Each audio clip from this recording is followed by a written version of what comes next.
masyarakat paham TNI ini temannya siapa, kami juga paham masyarakat temannya siapa.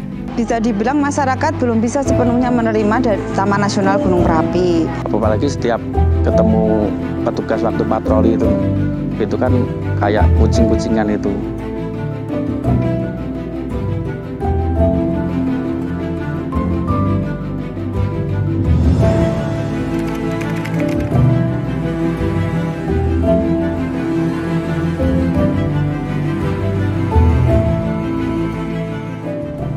Kalau bicara Merapi, ini Taman Nasional yang dari sejak awal berdirinya saja sudah syarat masalah.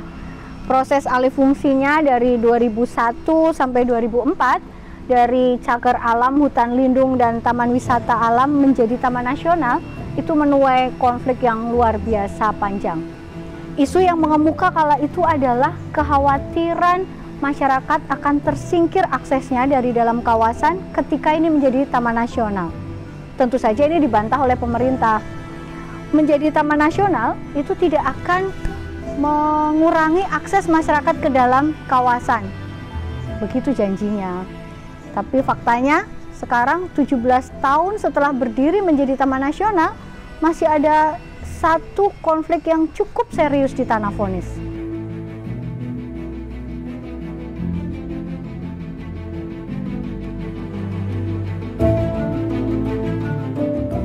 Tanah Vonis ini kan satu areal di dalam kawasan Taman Nasional Gunung Merapi seluas sekitar 37-38 hektar di wilayah Pangkuan Desa Ngablak, Kecamatan Serumbung, Kabupaten Magelang. Ini adalah warisan pengelolaan dari Perhutani beralih ke Balai Taman Nasional Gunung Merapi. Berikut warisan persoalannya. Jadi Tanah Vonis di Taman Nasional Gunung Merapi itu memang awalnya itu dulu kayak bisa dibilang warisan dari Perhutani. Itu sejarahnya dulu pasca erupsi sekitar tahun 1930-an, itu Desa Nglampian yang sekarang itu Desa Ngablak itu semuanya bedol desa dari desa itu.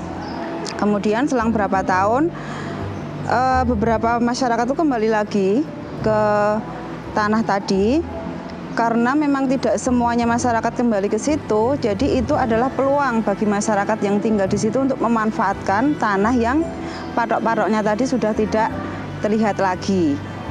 Nah, kemudian karena waktu itu masih dalam pengelolaan Perhutani, kemudian Perhutani itu melihat bahwa itu suatu, bisa dibilang suatu pelanggaran ya, kemudian memang itu terus dibawa ke ranah hukum. Kalau Tanah Vonis ini kan kami sebagai yang muda ini nggak tahu, itu kan nggarapnya itu sudah dari zaman Simbah atau zaman Belanda itu. Terus dari itu digarap tidak ada apa-apa. Terus tahun 82 itu kan yang penggarap itu sekitar 41 orang penggarap itu kan dilaporkan ke kepolisian ya sama sama Mandor Tani. Kemudian setelah itu proses hukum di sana. Beberapa kali bahkan dulu itu sempat ada yang ketakutan tidak berani untuk ikut ke pengadilan. Itu setelah beberapa bulan proses berjalan itu akhirnya divonis dimenangkan oleh petani. Sejak divonis itulah tanah ini disebut masyarakat sini sebagai Tanah Vonis.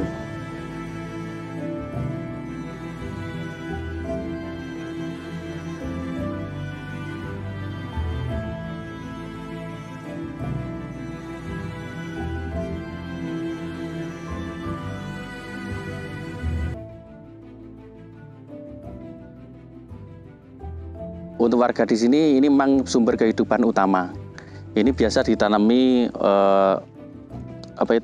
salak, ada kelapa, ada jambu dan ada pepohonan yang lainnya itu. Sementara bagi Taman Nasional, aktivitas masyarakat di dalam kawasan ini adalah persoalan karena kebijakan pengelolaan kawasan konservasi di Indonesia itu hanya memungkinkan pemanfaatan dalam bentuk hasil hutan bukan kayu, pemanfaatan tradisional atau pemanfaatan jasa lingkungan.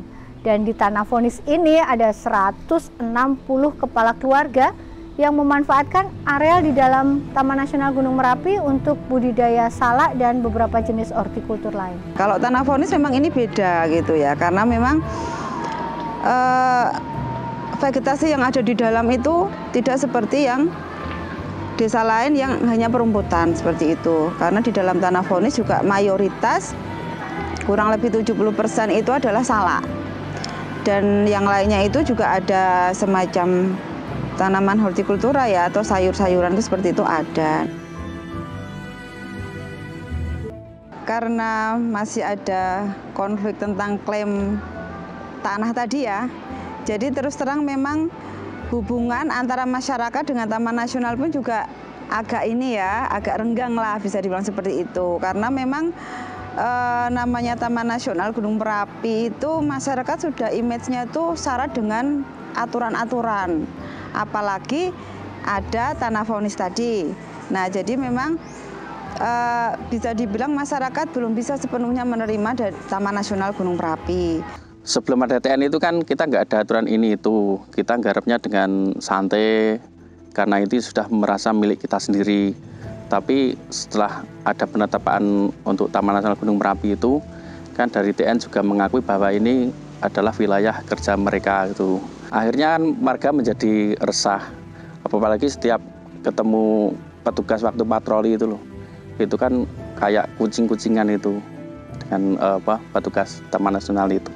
Nah, waktu itu memang sudah mencoba untuk memberikan pengertian ke masyarakat bahwa memang itu adalah sekarang menjadi tanah negara.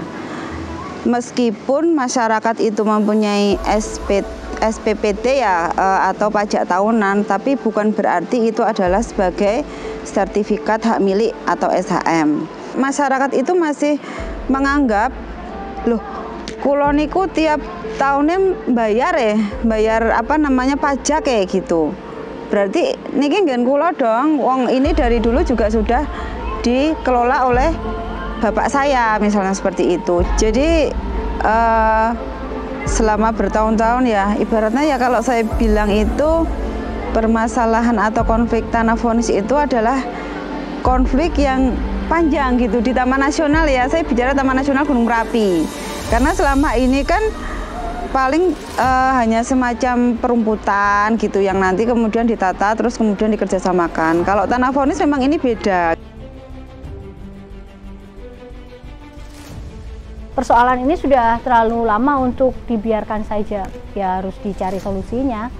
Bagaimana mungkin kan satu kegiatan konservasi itu dirancang dan disusun untuk keberlanjutan ekosistem tapi berdampak negatif bagi akses masyarakat dalam memanfaatkan sumber daya alam yang ada di depan mata dan sudah bertahun-tahun jadi gantungan hidupnya. Juga sudah pernah duduk bareng karena memang kewenangan untuk pengukuran kawasan atau terkait pal batas kawasan itu ada di BPKH, Balai Pemantapan Kawasan Hutan. Kami sudah mengundang, jadi dari pihak BPKH ada, masyarakat sebagai penggarap tanah vonis ada, dari desa pun ada. Duduk bareng di balai desa waktu itu, sekitar tahun 2010. Tapi memang endingnya pun juga belum ada solusi.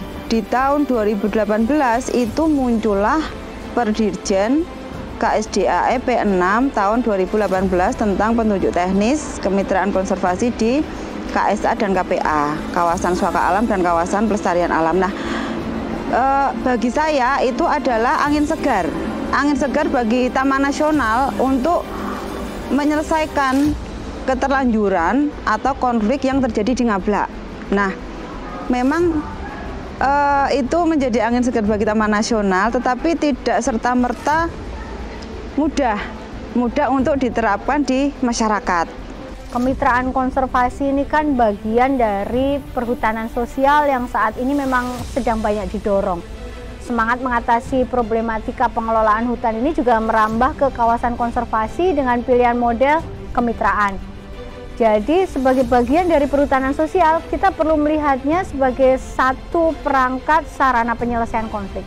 Nah, jadi memang waktu itu TNGM juga mencoba untuk mendalami dulu Perdirjen itu, karena ada dua mekanisme ya di Perdirjen itu ada dengan pemberdayaan masyarakat dan juga dengan pemulihan ekosistem. Cuman memang waktu itu adalah pilihannya Taman Nasional Gunung Merapi ke pemberdayaan masyarakat, karena dengan mekanisme itu atau dengan bungkus pemberdayaan masyarakat itu, masyarakat ibaratnya tidak akan kehilangan haknya untuk tetap mengakses ke dalam kawasan. Menurut saya pilihan pemberdayaan masyarakat lebih tepat untuk tanah vonis daripada pemulihan ekosistem. Karena yang pertama, areal di tanah vonis ini bukan areal yang rusak dan untuk dipulihkan. Dan yang kedua, pertimbangannya adalah kita berangkat dari upaya untuk mencari solusi atas pemanfaatan tanah vonis. Berikutnya dalam pilihan skema pemberdayaan masyarakat masih ada 2 pilihan lagi, yaitu pemanfaatan hasil hutan bukan kayu ataukah budidaya tradisional. Kalau bagi kami di KLHK, khususnya di Taman Nasional Gunung Merapi, kemitraan konservasi itu adalah sebuah adopsi budaya Nusantara dalam penyelesaian konflik. Jadi khususnya di sini adalah konflik yang ada di dalam kawasan hutan, spesifik di Taman Nasional. Dan memang kemudian ini diadopsi dalam sebuah legalitas Perdirjen nomor 6. Bagi kami sangat support karena memang ada akarnya di dalam budaya Nusantara bagaimana solusi penyelesaian konflik dengan kegotong royongan Indonesia. Karena kita punya akar yang sama. Desa Mowocoro kami pilih karena memang masyarakat punya kearifan di dalam mengolah hutan. Di Merapi kearifan bagaimana kemudian masyarakat hidup berdampingan dengan Merapi. Berdampingan dengan Merapi tuanya dan berdampingan dengan Merapi mudanya, dengan siklus erupsi yang selalu berulang, itu mereka punya kearifan gitu. Sedangkan kami secara nasional punya norma, kita punya regulasi, negara mawa toto, negara punya aturan. Ini yang coba kita sandingkan. Kebijakan kemitraan konservasi ini perlu kita lihat sebagai peluang. Jadi semangatnya adalah semangat mencari solusi untuk konflik yang terjadi. Namun menyampaikan skema kemitraan konservasi ini kepada masyarakat adalah persoalan tersendiri. Kendalanya masyarakat masih agak ada kekhawatiran lagi ketika nanti sudah ber-PKS, terus piye yo gitu. Apakah hak dan kewajiban yang harus saya jalani itu nanti berat? Seperti itu. Apakah nanti saya harus ibaratnya banyak aturan yang harus saya jalani. Yang pertama kita ketemu dengan masyarakatnya itu dulu.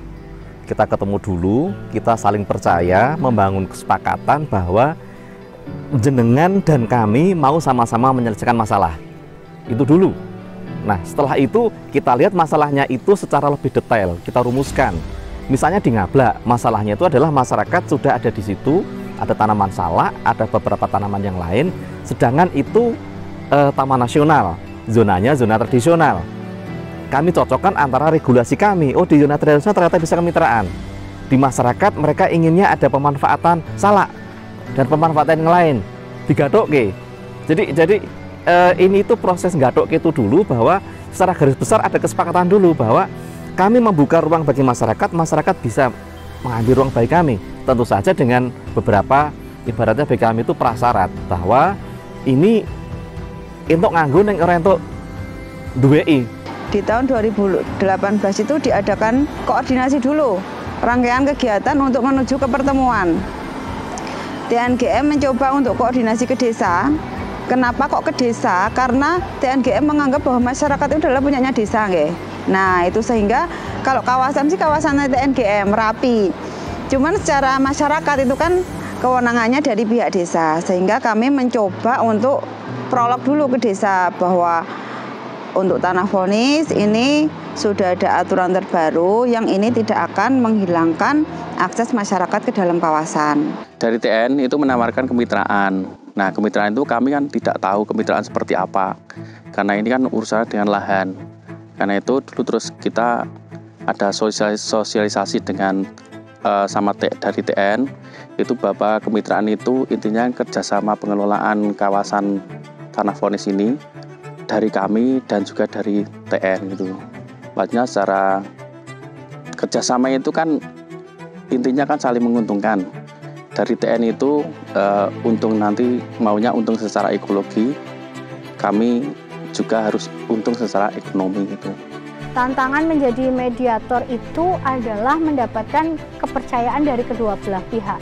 Jadi membangun ikatan emosional itu menjadi penting sebagai pintu masuk untuk memediasi keduanya. Saya mengenal warga Desa Ngabla ini dari sekitar tahun 2010. Kala itu saya menjadi dosen pembimbing KKN untuk mahasiswa UGM di sana. Kami mencoba ke desa juga sudah oke. Kemudian ke tokoh masyarakat yang memang dituakan di Tanah Vonis itu Bapak Faat Muslim, beliau juga sebagai Kadus Jengklek, Kepala Dusun Jengklek. Beliau juga menerima program atau apa yang disampaikan oleh Taman Nasional Gunung Merapi. Tapi memang prosesnya di situ masih bisa dibilang sengit gitu ya. Karena ya namanya masyarakat tetap keinginan untuk memiliki tanah itu kan masih tinggi. Tanah bagi orang Jawa itu bagian penting dalam kehidupan. Ibaratnya sak dumuk bathuk sak nyari bumi dilakoni. Jadi disitulah kita harus berusaha memahami.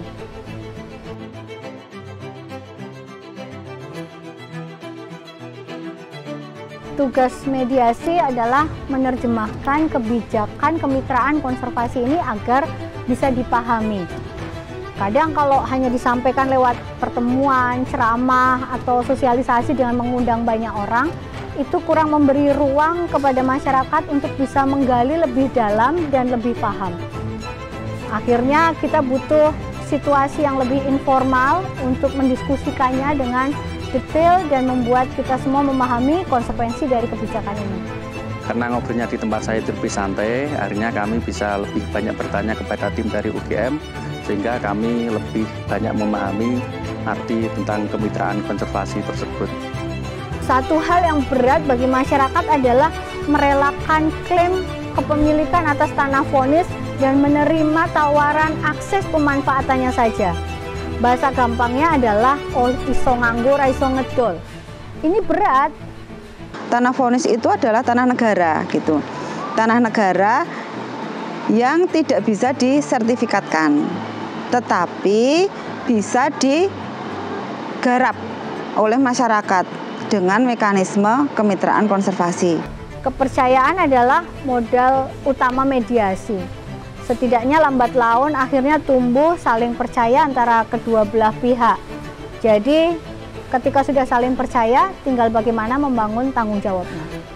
Pokoknya warga niki sampun pasrah bongkoan tentang konservasi niki, kemitraan konservasi niki kalih kula mangke jalane PKS niki ajeng pripun niku sampun pasrah kalih kula ingkang baken kula nggih tak niati kalih rencang-rencang pengurus niki kagem perjuangaken yang pertama kagem kula, kagem masyarakat penggarap wonten ing dusun iki. Perkembangan yang baik lagi itu masyarakat sudah mulai mau diidentifikasi atau diinventarisasi tanah Vonis yang ada di situ. Artinya memang masyarakat sudah mulai tumbuh trust ya, kalau saya bilang ya di sini ya, kepercayaan bahwa oh iya ternyata TNGM ini tenanan ngurusi gitu ya, nggak cuma hanya sekedar program pertemuan dan nggak ada tindak lanjutnya yang selama ini terjadinya seperti itu kayak gitu. Ketika kedua belah pihak sudah bersepakat untuk mengakhiri konflik, masih ada satu hal lagi yang harus diperjuangkan. Kesepakatan ini harus dituangkan dalam bentuk perjanjian kerjasama, di mana di dalamnya ada hak dan kewajiban kedua belah pihak. Tuntutan Taman Nasional itu sudah paten sesuai dengan aturan kebijakan pengelolaan kawasan konservasi. Sementara kepentingan masyarakat masih harus dikawal lebih lanjut. Langkah selanjutnya adalah pengurusan untuk kemitraan konservasi, karena memang masyarakat sudah sepakat dan sudah mau untuk menuju ke perjanjian kerjasama. Ya harapannya ke depan itu lahan garapan tetap kami bisa menggarap sampai turun-temurun, dan supaya ekonomi masyarakat juga makin meningkat sehingga bisa untuk ya di samping untuk hidup, yang kedua bisa untuk menyekolahkan anak dan juga untuk masa depan anaknya. Manusia adalah bagian dari ekosistem hutan di sana. Jadi segala proses membangun ekosistem hutan itu dibangun oleh flora, fauna, manusia di situ. Nah, oleh karena itu kami yakin dengan adanya manusia di sana ikut berinteraksi di dalam membangun ekosistem di Tanah Fonis Ngablak, itu hutan bisa ada. Terlepas dari kemudian tegakan penyusunnya seperti apa, stratifikasinya seperti apa, itu nanti itu kita bicarakan dari kesepakatan masyarakat. Tapi target kami dari KLHK adalah ekosistem hutan itu terbangun. Nah, bagi masyarakat apa? Harapan kami adalah masyarakat bisa mendapatkan kemaslahatan dari situ. Ini saya kira kuncinya, karena saling percaya sudah, regulasi sudah bisa dicocokkan, kemudian jejaring kami juga sama. Masyarakat paham, TN ini temannya siapa, kami juga paham masyarakat temannya siapa. Tidak ada proses kemudian saling menakar kekuatan, itu tidak ada. Tapi bagaimana semangat kebersamaan kita selesaiin masalah sudah ada untuk kemaslahatan. Konsep ini sudah ada di masyarakat sebelum kami datang, sebelum TN itu ada, sudah ada. Masyarakat Manggarai Bisaan kan sudah sejak lama sekali ada, dengan sejarah konflik yang ada. Tidak ada konflik yang tidak selesai di Indonesia ini. Dan dalam hal ini regulasi sudah memadai, kurang apa? Regulasi atau kebijakan itu kan akan dilihat nanti implementasinya. Apakah dia mampu mewujudkan tujuan pada saat dia diformulasikan. Dan konflik itu kan bukan sesuatu untuk diselesaikan atau dihilangkan. Dia bagian dari kehidupan. Bagi kami ini adalah saat yang tepat untuk kami melunasi janji kami pada waktu penunjukan Taman Nasional. Ketika dulu ada konflik antara KLHK sebagai yang membidani Taman Nasional dengan masyarakat dan beberapa pihak, kami memang berjanji untuk semua aktivitas masyarakat yang memang subsisten ada di dalam kawasan itu sangat mempengaruhi hajat hidup mereka, itu tetap kami akomodir. Dan inilah saat yang tepat bagi kami untuk melunasi janji itu. Bersepakat untuk bermitra ini adalah hal yang tidak mudah. Kalau dari kajian akademis, penanganan konflik itu ada beberapa tahapan. Dari tahap pencegahan, penyelesaian, pengelolaan, resolusi, dan transformasi konflik. Nah, mentransformasi konflik menjadi kerjasama itu adalah sebuah langkah yang luar biasa. Dan karena ini janji, jadi harus dibuktikan.